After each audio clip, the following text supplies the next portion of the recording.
The stupidity of ideological politics is beyond the pale.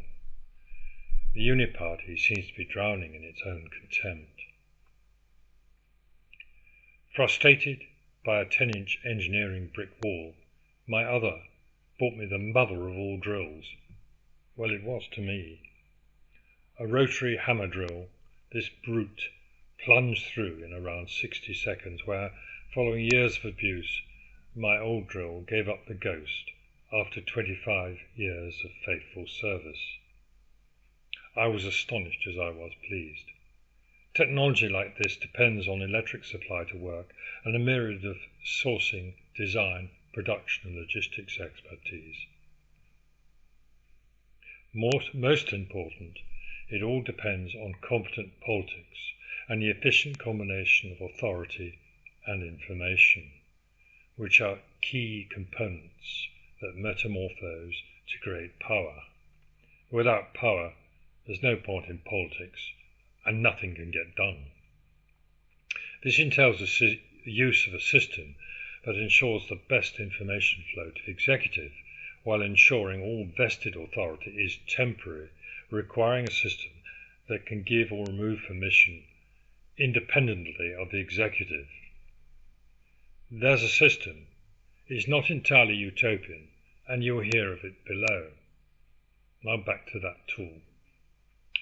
The moment the drill made light work of what took 7 odd minutes to destroy my old one, brought home to me how much we rely on technology and a stable, sensible political environment.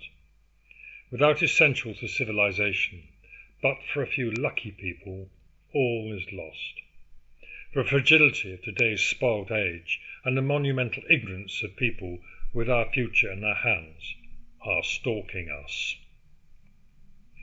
In the 1990s, I lived in Tower Hamlets in London's East End. Across from the house was a modern terrace of social housing.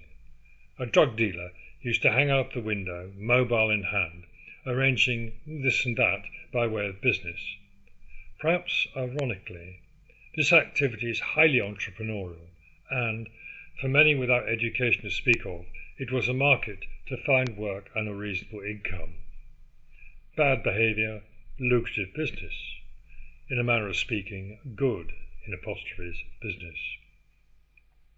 Here was technology beyond imagination a century ago, used to conduct illegal, deeply antisocial, lucrative activity in plain sight. He nor I had the slightest idea how the device worked, even less so how to make one.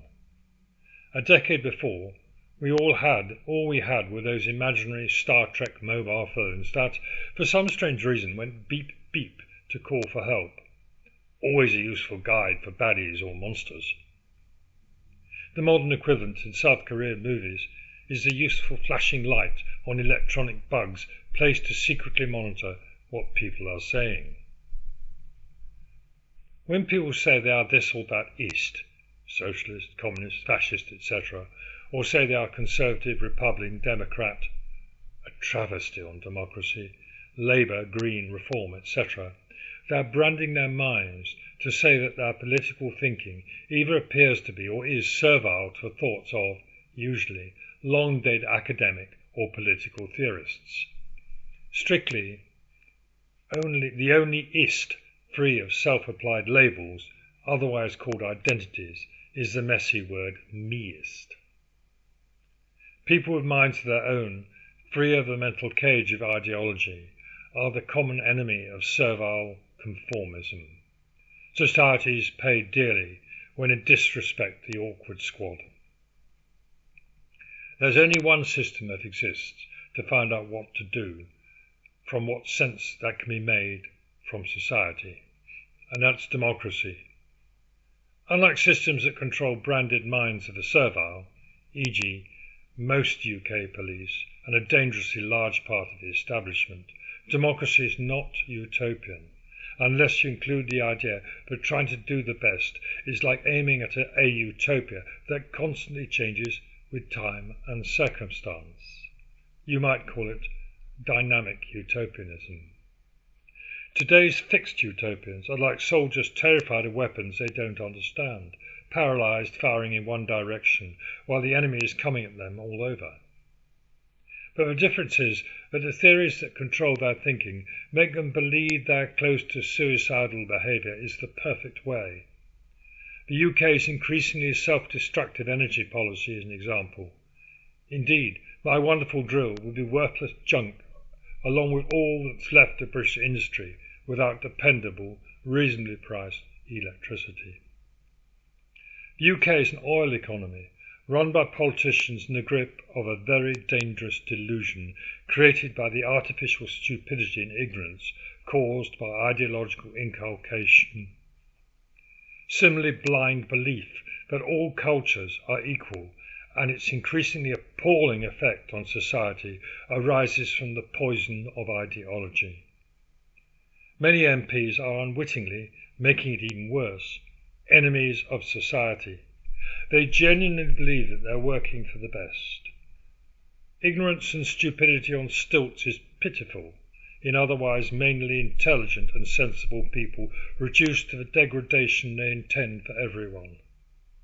Their hearts are the purest arrogance. I know it's a bit extreme, this one today.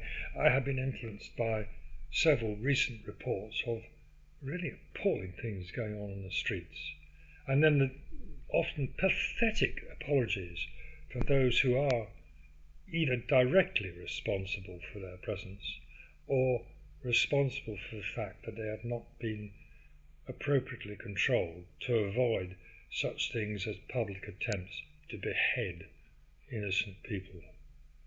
These things never used to happen here, and we have to ask why this total lack of integration and seemingly contempt for the lives of normal people, that is not politicians or people with grand theories in their heads, people just trying to live and get by and have a family and a half decent life, or even better, a happy life. They seem to be ignored, as if they are just racist by definition. It's really strange that the establishment seems to have fallen into this pool of almost infinite contempt. It really has to stop, because if it doesn't, things will degrade. And degradation, it comes from the top, like a fish rots from the head. It's not the little people who are degraded, it's those who wish them to join them in their collapse of care and their contempt for civilization. Of course, the irony is that the people who are at the top seem to think that they're doing exactly the opposite, that they are bastions of civilization and are aiming for a bright, happy future for us all. Well, yes, that would be good, but unfortunately you can't rush things. In the end, one world with one people is exactly what I think I want, and many others. But in the meantime, trying to rush it over a period of 20 or 30 years is naivety, again, on stilts. Because people care for their culture, whatever it is, whether it's a bad one that seems to allow or even encourage people to sever other people's heads, or a better one like ours, well, at least we try to have a world where this sort of thing doesn't happen, and that people do try to rub along together without the most ghastly threat and misbehaviour. So there you go. I'll put out another one of these later. I'm not doing them quite so regularly now because other work's intervening, which is rather odd, but quite pleasing. Bye for now.